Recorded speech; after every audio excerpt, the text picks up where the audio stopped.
go. I'll get going here.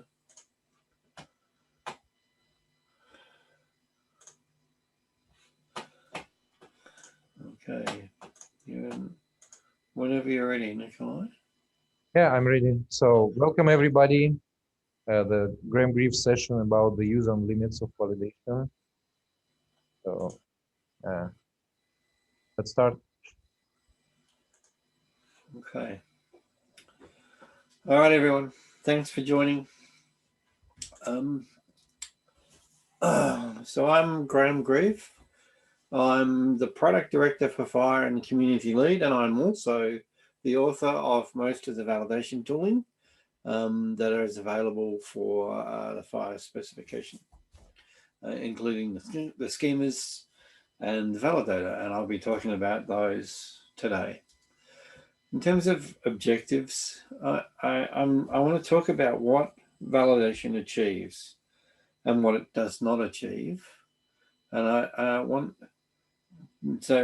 everyone to clearly understand how to check that resources and code systems and so forth are correct, and applications.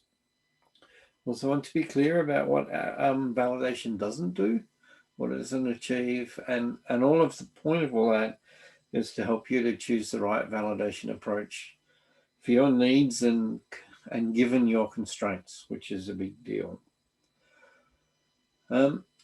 So first of all, to understand what validation means, there's a number of different things that you can validate. You can validate the structure of a resource, just that the content that's expected there is present, the elements in the right cardinalities, and the structure is, the structure's there and the namespaces are correct in XML. You can also validate the cardinality of the elements. So they're there in the right number. They're not ones that don't repeat. Ones that do repeat are there in the right numbers. You can also check the value domains. For instance, an integer, is the number provided for an integer a valid integer in the range of known valid integers. You can check in addition, and this is a really important part of the validation, is checking that the codes and the displays for the codes are correct. That you can see that when you use a code, and usually this is a reference into a whole other internally coherent specification, that you're using it correctly and that meeting expectations. You can check that invariants are correct, and now once you get to doing this, you're really starting to get really good control over the data, that all the rules that have been made by somebody are correct. You can check that the resource conforms to a set of profiles, ones that you define and ones that the resource defines. You can also check that instances conform to the definition. There's a number of pairs of resources where, for instance, you have a questionnaire response that identifies the questionnaire, and you can match that questionnaire response against the questionnaire. Does it answer the mandatory questions? Does the questions have the right type? And so forth. And finally, you can validate business rules. So you can check, would this resource represent a duplicate? Does it refer to a patient that doesn't exist? Does the patient have the authority to make these kind of changes or this change? And so at that point, you're really moving away from validating the resource to application logic. But there's not a really like a clear line differentiation between those. And it's something I'll come back to. So in terms of how do you validate, we offer a number of different approaches for validating. And we offer those approaches because the amount of validation that you can do varies depending on your circumstance, your processing requirements, and your business requirements. The easiest and most straightforward is to use the XML or the JSON schema. And so we provide generated JSON and XML schema, and also checks, which is RDF schema, for the few edge cases where it makes sense for people to use RDF. Most of you, it would not make sense. And so people typically ignore that, and it's research interest. So most focus is on the XML and the JSON schema. We also provide custom code, a written specific validator that validates FHIR resources against the specification and applicable profiles. And there's also a validate operation to ask a server to validate a resource. So those are the general approaches that are possible. And we actually publish in the specification a grid that tells you for which different kind of validation approach, what do they validate. And you'll see that the schema-based validations validate the specific schema format that they're validating against, and they validate structure and cardinality and values, but they don't validate terminology bindings. They only validate invariants to some degree and profiles to some degree, and there's big caveats on those, the degree to which they do.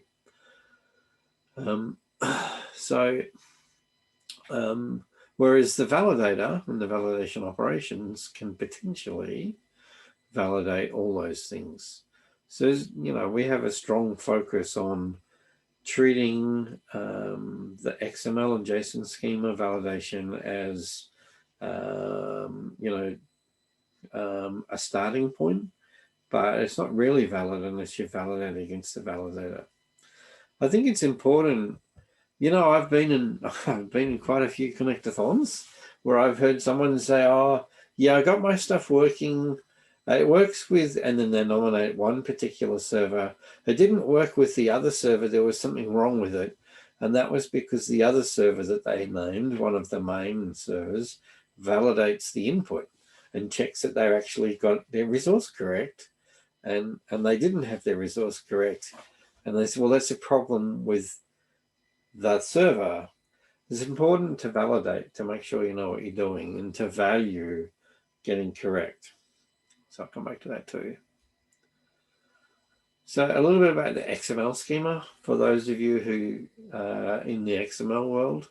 We actually provide two pairs of schema. The first thing we do is we provide schema in different modularity. There's a single schema. These are just one download with both sets in them. A single schema is about 3 meg in size that contains all the schema, and then a modular schema where is a schema for each resource type. But in fact, because of contained resources and resources inside resources, pretty much every resource except binary can contain any other resource. And so they all depend on each other, which is why most people end up just using the one great big schema. Then we provide the two sets of schemas. One, we provide validation schema, where we try as much as possible to get as much validation, to get as much business rules into the schema as we possibly can. If you're using schema for validation, then that's the ones that you should use. But we also prepare a different set of schema. They describe the same set of instances, but they don't represent quite so many rules. In particular, there's no choice construct in there. And they simply describe the elements that are possible. And they're intended to support code generation, although I've seen people using those code generation schemas for validation for some edge case schema frameworks that don't correctly support the main schemas, but the main schema tools support them fine. So I want to be clear that these validate that you got your XML schema, your XML syntax correct, namespaces and so forth. They don't provide much value for the validation of the content of the resource. So I think of them as validating the syntax. But once you got to the point, well, it's a number or it's a string, then you're pretty much stopping at that point, saying, well, we don't know whether it's valid inside, but it's at least the right type. The thing I want to talk about is, this is a pretty common question for profiles on a schema, on a resource, can you provide the schema? And the answer is no, we can't, because it's hard-coded inside XML Schema that the schema is associated with a name of an element. And as soon as you have more than one possible schema for an element by name, you can no longer describe that using XML Schema. It's just baked into schema. And the whole point of a profile is to have more than one possible structure for the same element name as slicing a list up. So we don't generate schema for profiles. I could generate, and I've played around with this a little bit, generating sort of like a combined union schema for slices, but in the end, it's like, it's this fractional value for everybody and a lot of work for me. Not that, other people could generate it, but they're all going to face the same problem. We also generate Schematron. I generate these from the invariants in the specification, although not every invariant has an XPath. I auto-generate some XPath from the FHIR path, which is the source, but for others, it's too complicated. I can't automatically transform them, and we write them by hand, and some we just haven't done. The Schematron is intended to be an add-on to the XML schema. We assume that you're going to validate the schema rules with the schema, and we just focus on the invariants rather than restating all schema. They're not actually used very much. I think someone reported a pretty significant bug a few weeks ago, and I'm looking at it going, well, clearly people aren't using this very much. I do generate some Schematron for profiles because I can. I can say, I can represent to some degree slices with Schematron, but it's pretty limited, and it doesn't really. We decided that we didn't want to spend ourselves getting terminology validation working in Schematron. It's pretty complicated, and so they're pretty limited. With JSON Schema is frustrating from my point of view. We decided, for those of you who use JSON, you'll know that we have the resource type property, which tells you which kind of resource you're dealing with. We knew when we decided to do it that way that was going to make the JSON schema hard. There's a specific discussion that we had, and it sure does. But it's also hard because the FHIR schema was about 2 orders of magnitude more complex than anything the JSON schema community dealt with. Over time, they've started to approach the schema complexity, but the tools have followed along. And so it's been very difficult to find a convincing set of tools that give the same answer with the kind of schemas with the things I'm trying to say in schema. We've had to have a single large schema. We don't have a modular schema. It's a JSON schema reference issue. It's a long story. Because the schema depends on resource type, every resource can potentially match every schema. So you tend to get extremely verbose error messages that are very difficult to decrypt. It's not that it's incorrect. It's just can be much more difficult to work with. We still have an outstanding issue, which I may find some time to work on, that because we split the primitives, again, we knew this would be hard for schema, into 2 parts that are both optional. The schema is weaker in that. And still, again, the JSON schema, at least JSON schema that we produce, basically validates the properties in the arrays and the types, but doesn't get into the data itself. It's possible that I could generate some JSON schema for some parts of the profiles, but again, once you get into the kind of slicing that typical users are doing, it's starting to run out of steam, the things that you can say. So I haven't really spent any time on that. What we have invested a great deal of time in is the official FHIR Validator. So it's available at this GitHub address, which I'll just show you that page. So you go here and This is the validator here. Anyone can download it. And the documentation is on Confluence. And basically you download the jar, you run the jar, that's Java jar here. You point it at a particular resource. You can point to a web address or a local file and ask it to validate against the validation criteria that you want. This validator is actually part of the FHIR core, and it's used to build the FHIR core specification, and it's used in the IG publisher. It's kind of, we use it a lot. If you run that particular instruction or a variant, then it generates a bunch of output. Back to here. So here's a typical output. I figure I can get away with fairly small fonts given you're all on your own screen. The tool runs, it spits out a bunch of diagnostic information, mainly geared to helping me investigate when problems are reported. It takes around 7 seconds to initialize, and then it will run all the validation that we know how to run against the resource that you gave. In this case, a detected issue, which I happened to be working with yesterday for a particular project. There's a problem with a URL that they've used. I'll come back to URLs. The patient should be an object, but not a primitive property. This is a very common mistake for beginner users to make. And then issue around code systems and codings and so forth. So this is a typical output. And that's what you get. So it's not, I'll come back to that, but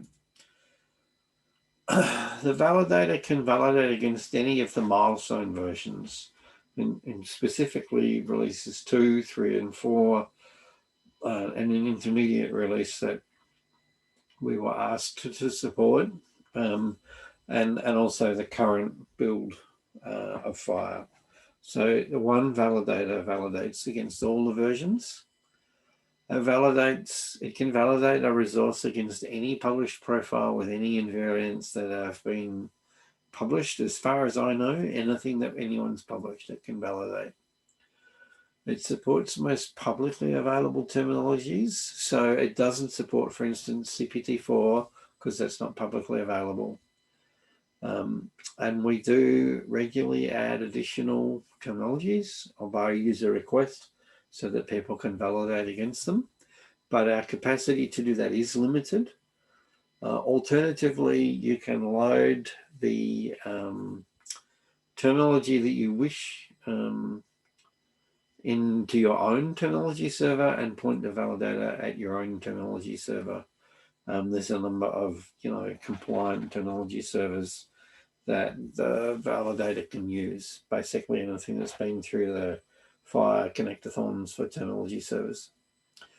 The validator is technically multilingual, but in practice it only does English and German, because so far only a German has contributed the translations, but anybody else could just make a PR with the translations for any other language, and it will start supporting the language in the next release. So it's really a question of waiting for people to actually make those commits. It does have a special security mode, which I'll come back to, and it additionally supports validating against questionnaire and message definition of measure and observation definition, where those things are available. So it's pretty capable now.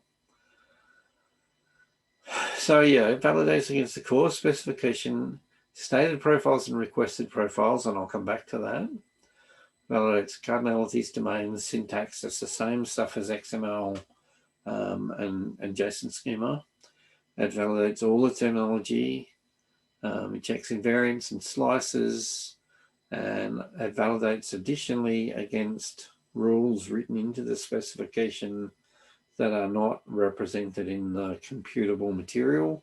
I just write additional rules, And there's a few other best practice and warnings and so forth. For instance, if it runs into a date that's 1,000 years in the future, it will put a warning on that saying it doesn't look like a real date, for instance. And from working in a hospital, those things typically represented clerical mistakes that systems didn't pick up on. But you know, the focus is on conformance with the specification and the profiles. Now, you can run the jar directly, which is what most people do.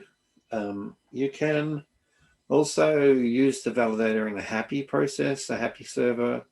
And in fact, I prefer for people who are going to run the validator as a Java library in a wider Java environment. I think it's better for you to do that not directly, but through Happy. Happy's got a bunch of wrappers that make it deployable. And I know a lot of people deploy the validator into production either through Happy or not, and running it in Java, and that's fine. But it's not the easiest thing in the world to do. So I'm pleased to announce a whole bunch of new features coming around the validator. This is not available today, but we're getting really close. Mark Irontorno, who's working with me on this, has spent a few months working on this. We're going to provide another jar that when you download and run, it can run either as a local web service, so you can integrate it into another product or in a pipeline, or it can also download and run it as just a desktop application. So you just run and it comes up as a window and lets you validate content. And also we're going to host it at validator.fhir.org. And so these are much more approachable ways to deal with the validator than where we are now. So I just want to give you a really quick demo of where we are with that.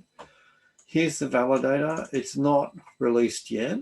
It's still the guts of the validator are working. It's been a bit tough to move it along because I said I wanted all the same options for a user, and it's highly configurable. And so we've had to work pretty hard to move all those options.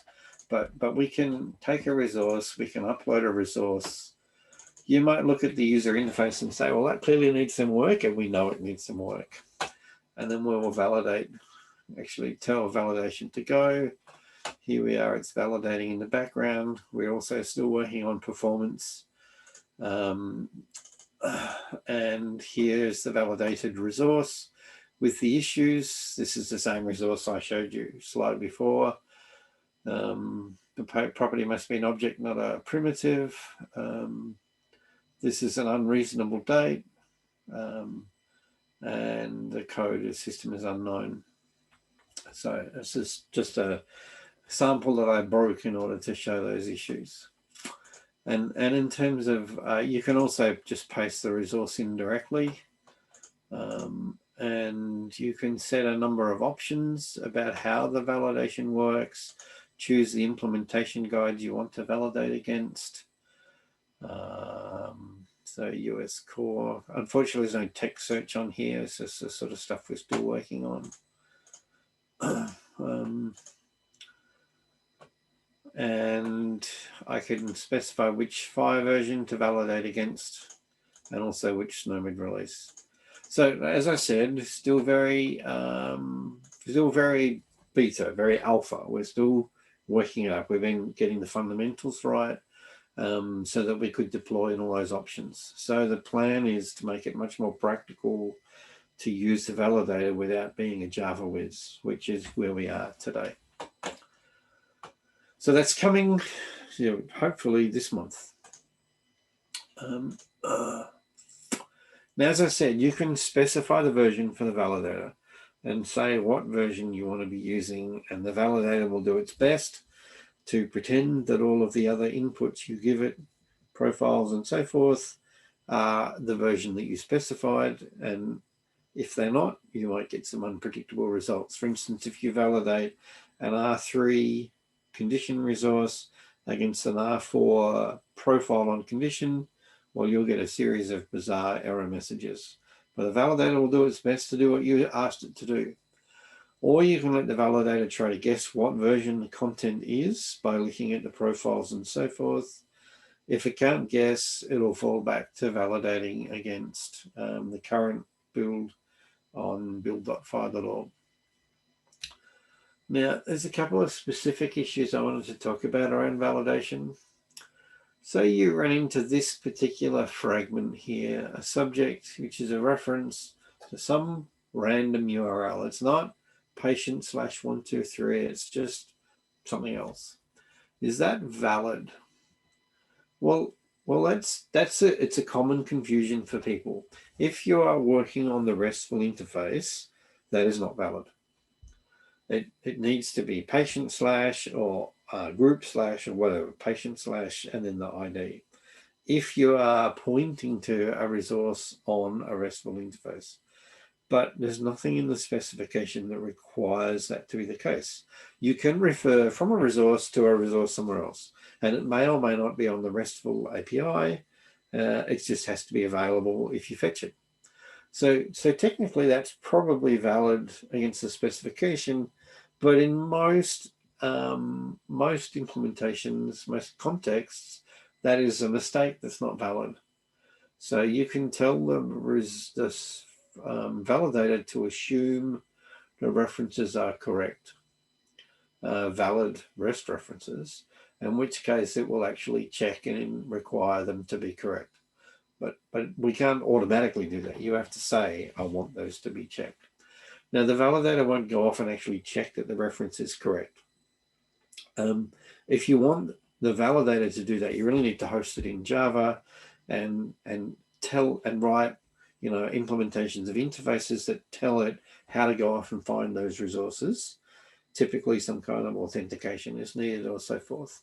And so you need to do some work to make it actually chase down the references. Now, the other thing about profiles, you can validate against the resource against one or more profiles.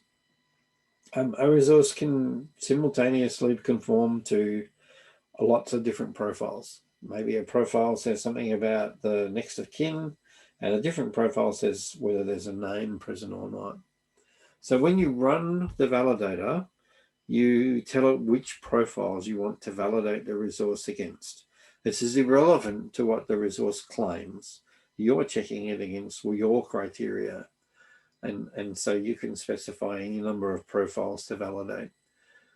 In addition, if the validator sees a claim of conformance to a profile inside the resource, in resource.meta.profile, it will automatically attempt to validate against that claim.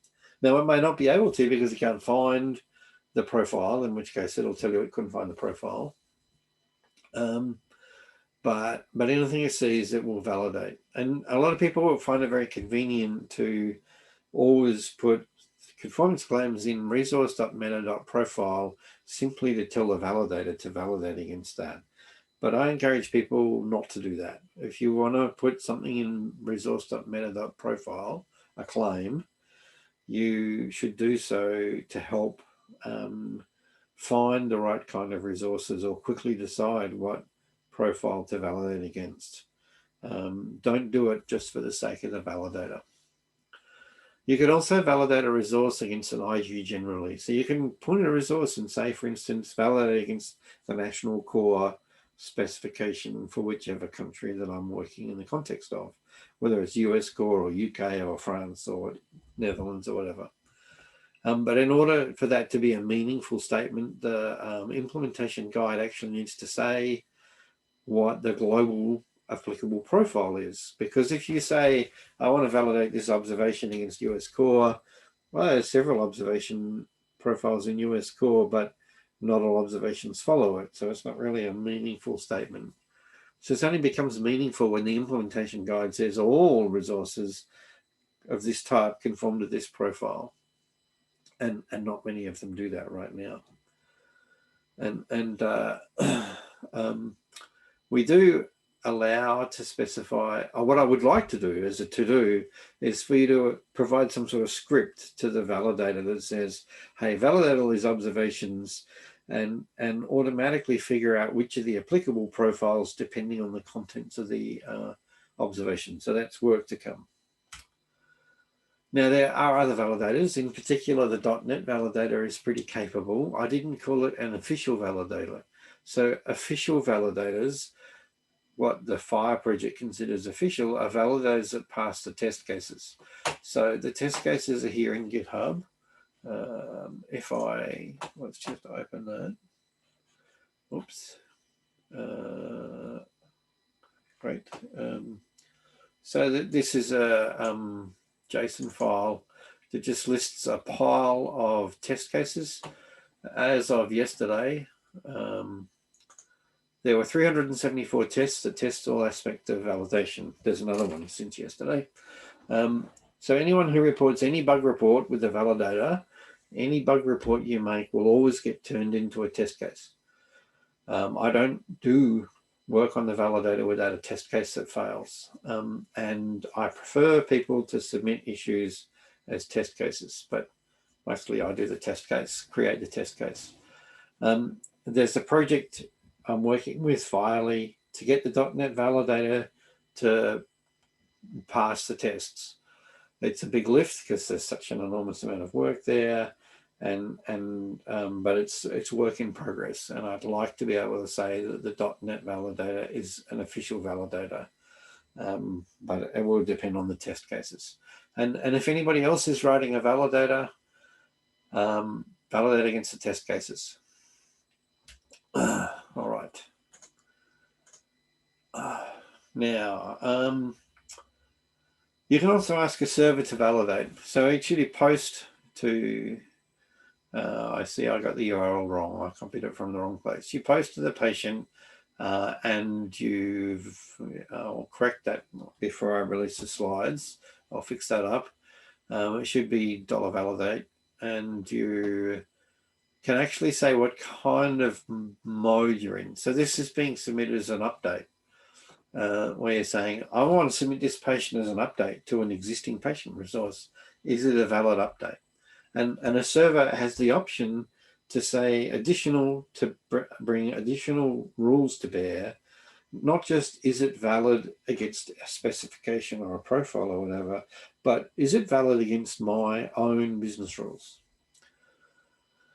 Typically, what servers do is they validate with one of the mainline validators, the ones I just talked about, first, and then once they've validated with that, then they'll check their business rules and their own commit logic and tell you whether that's valid. And the intention is that you could do like a two-phase commit.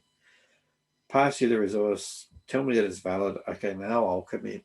But it's not fully a two-phase commit, only loosely, as in it can still fail. Now, I do want to talk a little bit about when should a server validate. You know, this is really tricky. You can check all the stuff that we check in the validator, and you can also check additional business rules about the data you're receiving. Is it good data? And people have really funny relationship with this because everybody wants good data, but everyone wants any data as well. And so I've worked with projects where every piece of validation that's possible to turn off is turned off because they don't want to reject any data at all, no matter how bad it is. And I've worked with other projects where every piece of validation they could possibly do is turned on because they don't want to accept any bad data. And I think most real world projects are somewhere in between.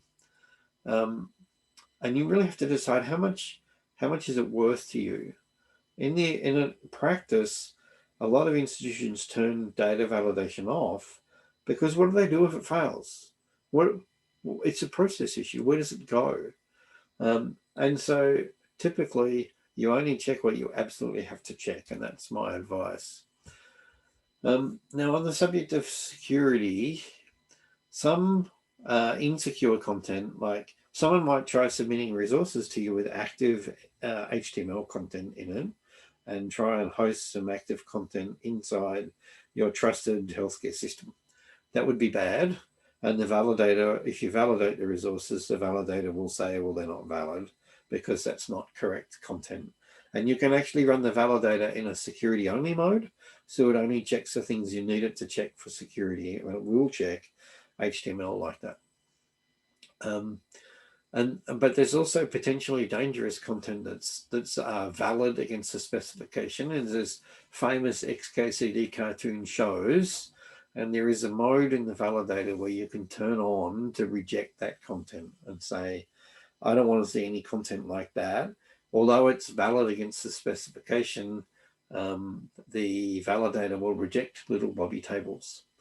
But whatever you do, there's still content that is valid, that is a security risk. And so there's still things you've got to do. For instance, someone might put an image reference into a resource. It's a valid image reference, but it refers to a tracking server that allows the user, some other person, to track the use of the content. That may or may not be a security risk. Yeah, so during development, I think everybody should validate everything. It's one of the reasons why we've invested in making the validator easier to use. Validator.FHIR.org is going to be something we encourage people to use. And during development, you should validate everything aggressively. But in production, you really got to think about the value of this.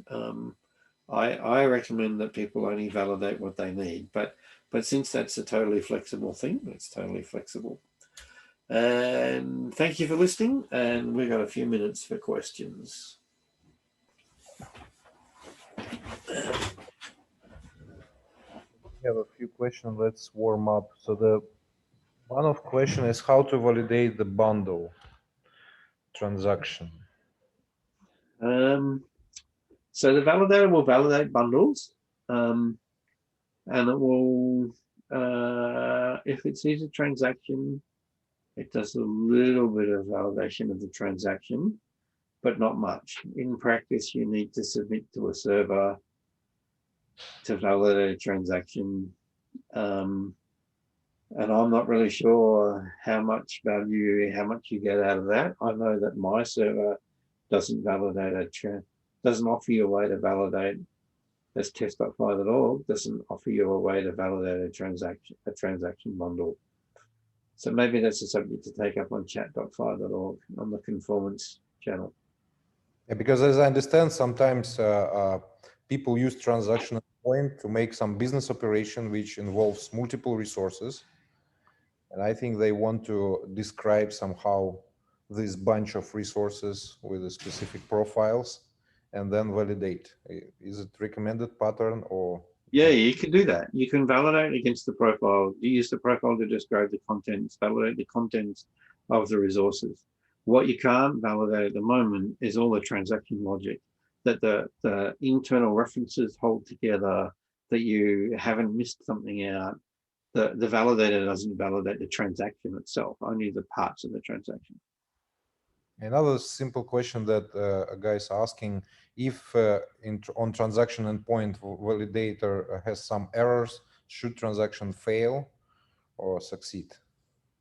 Well, if the transaction should fail if you don't want to handle the data. It's your choice. We never say anywhere in the specification that a server should reject an invalid post or put or transaction. It's your choice as the server to decide how much you want to reject it, but you can always reject invalid content. But there's no set answer to. But the transaction either succeeds or fails. If you can't succeed with the data as it is, you have to fail. But it doesn't have to be valid. It's a different thing. Yeah, thank you. Another question is what the minimal API of terminology service is needed for validation? What operation are used by validating?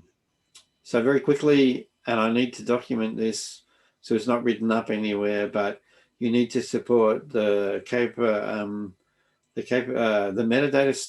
get the metadata. You need to support returning a terminology capabilities that lists all the code systems that are known to the server but not explicit in the code system endpoint. And you need to support validate code operation, and you need to support it deeply and well, including passing value sets in line.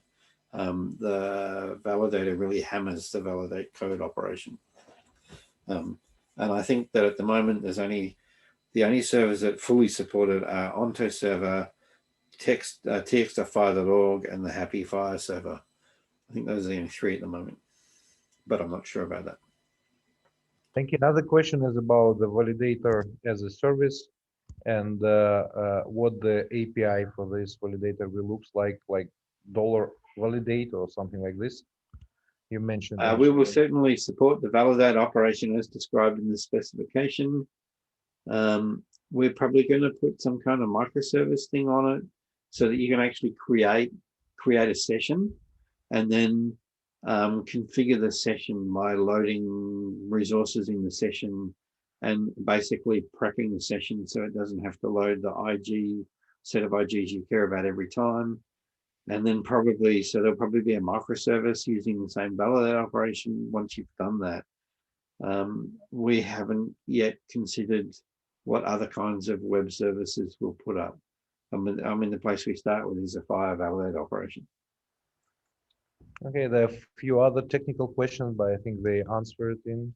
So, about JSON schema, I want to put my couple of words in there. The JSON schema is, you can extend JSON schema with new keywords. Maybe for the FHIR needs, we can just add a couple of new keywords to JSON schema.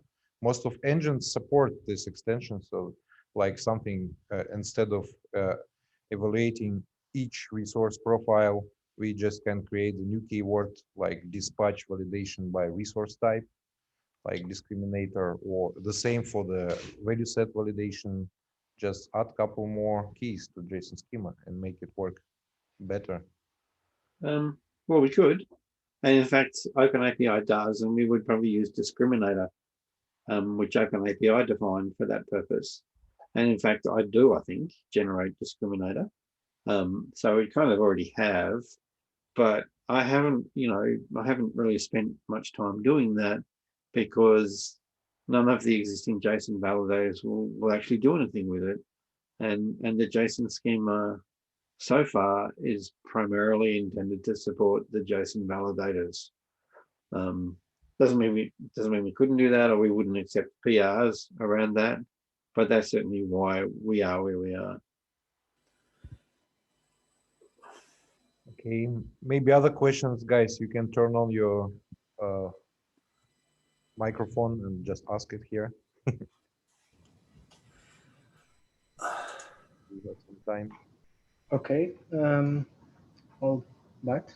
So XML has the ID ref mechanism built in, right? So you have on any element you can have an ID, and that attribute name is actually reserved. And so if you validate XML, it has to be unique within an XML document, otherwise you don't even get XML validation. Now, FHIR leverages this by exposing it in the elements. So you have an ID property, which you can set on most elements.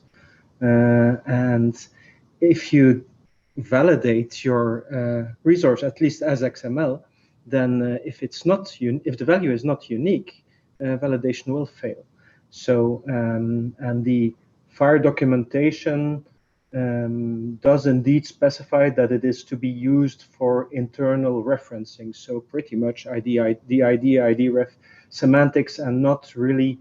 So it's a technical node ID rather than a semantic ID about whatever is represented by the element. In JSON, it's represented a bit awkwardly. James showed this yesterday, but will validation also check whether it's unique within a document, or is there potentially a difference in there? And yeah. So if you look at the XML schema, you'll notice that the XML schema doesn't call it ID ref, and the reason is because a single resource, the uniqueness boundary is the boundary of the resource, which is not necessarily the same as the boundary of the document. So when you, for instance, send a bunch of resources as a response to a search response, and they're all in the one bundle, you do not want to be rewriting the IDs while you're doing that. So we didn't call them ID ref because of that issue. We were getting schema failures in bundles. But the rules for the content are the same between JSON and XML, and the software validators validate the IDs carefully to ensure that they conform to the rules of ID-ID-Ref, but on resource boundaries. Okay, thank you. And then there's the second question, which I had. You have said that you can validate a single resource against multiple profiles successfully. Now, I don't understand this in the context, say that you have a service request and you also have a procedure, and can you have a resource which validates against both, or can you only validate successfully against multiple profiles if they all extend the same base FHIR resource type? Yeah, they all have to be on the same base FHIR resource type, but also profiles don't extend, they constrain. It's very different. Sorry, yeah. Yeah, but yes, they'll have to be on the same base type. Okay. Thank you, Grahame. So I think we're out of time. Thank you again. Thank you, Thanks, everybody. everyone. See you. Thank you.